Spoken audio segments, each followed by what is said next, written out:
Well, guys, the saga for Sweet Baby Inc. continues. And you know what's funny? As I look into Sweet Baby Inc. little by little, and I'm starting to uncover more and more and more information, I'm finding older articles about Sweet Baby Inc. that are very prevalent and give a lot of insight to the company today, right? So we have an article here from the marketplace. Never even heard of this place before until I actually Googled it. But apparently they wrote a headline article that says this video game company wants to make the industry safer for marginalized people. I am the danger.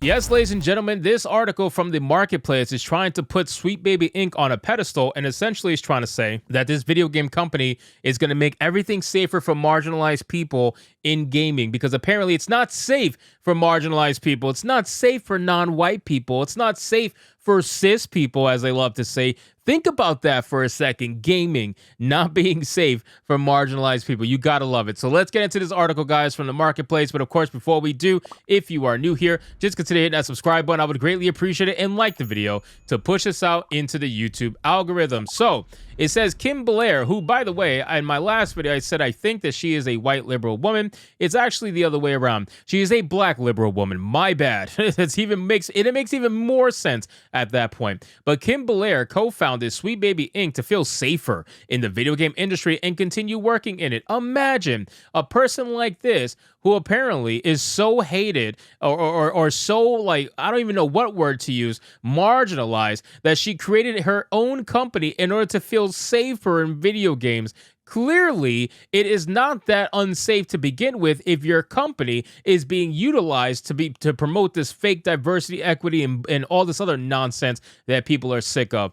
It says 3 years ago, she and her co-founders were working at Ubisoft, the developer of Far Cry and Assassin's Creed, when Belair realized she'd have to try something else if she wanted to move up. Well, maybe just be better. You know what I mean? Like, I mean, don't get me wrong. You started your own company. That's smart. You know, I always will be fine with people starting their own companies, but let's not pretend you started your own company because it was unsafe for you. No, you just wanted all the money. You wanted to be CEO, and you weren't good enough to move up in the ranks of Ubisoft, so you decided to make your own company and then utilize your marginalization, which we all know doesn't really exist, but to all these wokies in Silicon Valley, it does exist. You use your marginalization as a selling tool to then sell your company to the same companies that wouldn't move you up in the first place. I find that to be very funny.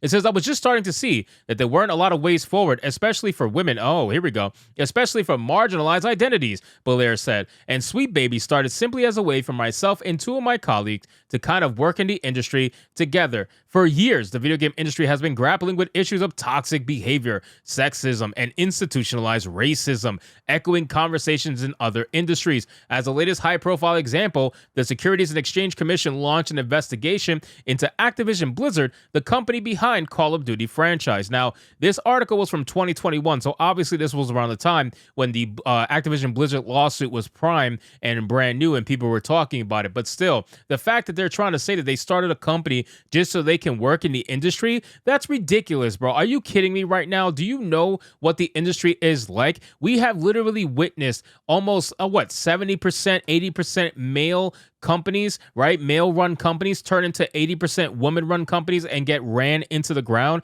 We've seen this time and time again. You know, I posted a picture on Twitter, and Atreus even made a video about it, that we looked at 343 Industries and how they are predominantly female-ran now, and that just happened to coincide with the ruination of Halo. You know, it all goes together. It says that Sweet Baby Inc., which designs narratives for a variety of games, including the recently released Sable, Belair hopes to address some of the larger problems in the video game industry and promote the idea that it can provide a safe working environment. I think that part of our job is just kind of showing, gee, these structures need to change, Belair said in an interview with the marketplace host Kai Ristov. Now, I don't know what structure she's referring to. She's probably talking about the fact that men are still at the higher forms of like positions or something like that, or how apparently the entire industry is racist. You know what's interesting to me? These people would say things like, gaming is racist, right? Or gaming has institutionalized racism. Gaming is sexist. Gaming is misogynist, all this stuff, right? And yet you made your own company so that you can stay in the gaming space. That same exact gaming space that you say is all those things. Why would you want to stay in the space if they are all those things? Well, we know why, because they aren't actually those things. It's what you thought in your own mind. You have a victim mentality. You see everything through the eyes of race. You see everything through the eyes of your own gender. You see everything through the eyes of victimhood, because that's how you've been brought up as a child, and that's what you grew up into as an adult. You also realize that you can weaponize this. You can utilize this to push profit, and that's what you're doing. And now you've convinced so many companies to use you as some sort of, I don't know, like sensitivity guarantor. I really don't know what to call you other than a waste of money. You're a waste of space. You're a waste of money. You're not really a gamer. You don't really belong in the gaming space. You're not here in good faith. You don't want to be here in good faith. You want to be here to change the industry into whatever version of activism you so want to choose. Like, it's not true. It's not an actual gaming company at all. It's just a consultation company that will wokeify whatever the hell you ask them to wokeify. So it says the following is an edited transcript of their conversation. Kai says, let me quote you back to yourself from a piece you wrote last year about this topic, Sweet Baby and all that. You wrote, it shouldn't take founding one's own company to feel a little safer. Talk a little bit about that. Now, again, look at Kim Blair, okay? Kim Blair. Victim all over her face, ladies and gentlemen. I could just tell by looking at her eyes. Have you ever seen the eyes of someone and you just know exactly what they're like? You just know exactly how they speak. You know exactly what's in their mindset. Yeah, this is that kind of person. I can see it coming from a mile away. It says, yeah, I think that I wrote last year during the sweep of Me Too movements happening across the industry, a lot of sexual abuse was being showcased. A lot of these people were being named, and people were realizing just how dangerous it is for women in this industry, for marginalized identities, for people who don't have a place. And I realized that, you know, as a CEO of a company and as part of my own company, I'm able to create a culture within Sweet Baby that is very, very helpful to me. I realize that, you know, that's such a small experience in the grand scheme of things. For the most part, people who are in the industry are going to work for larger companies that might not have that kind of culture. And my hope is that they don't have to create, you know, that little vessel, that little submarine of safety to navigate the harsh oceans, waters of prejudice and toxicity. Then she was asked, that's a good analogy, but you know, my sense is a lot of people are probably vaguely to more than vaguely aware of the misogyny and some of the really terrible behavior by male gamers. That's some despicable conduct. I don't imagine that people are aware that inside this industry there is an analogy. My God, these people are not gamers, man. These people are not gamers. Let's be real. These are not gamers. These are not people who want to be in the gaming space to make the gaming space any better. They are people who want to be in the gaming space because that's their way in. That's their way into whatever form of activism they want to push.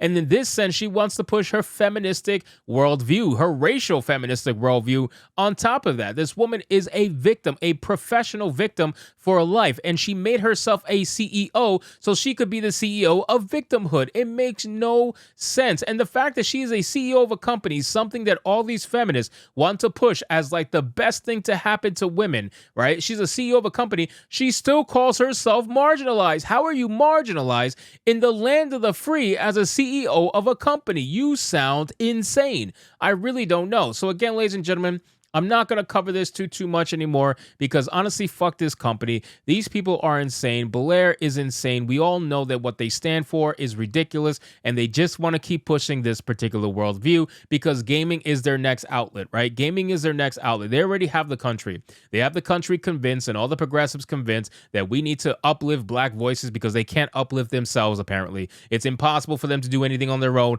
without the savior white man, which is hilarious because they're the same people that are like, I don't need the white man help, and yet you damn sure seemingly need white people to talk for you, apparently, and it just never makes any sense. So thank you guys so much for watching this video. I hope you did enjoy it, and if you did, consider leaving me a subscribe. I would greatly appreciate it. Don't forget to like the video, comment, let me know what you thought, and I'll see you guys on the next one. Hypnotic out. I am the one who knocks.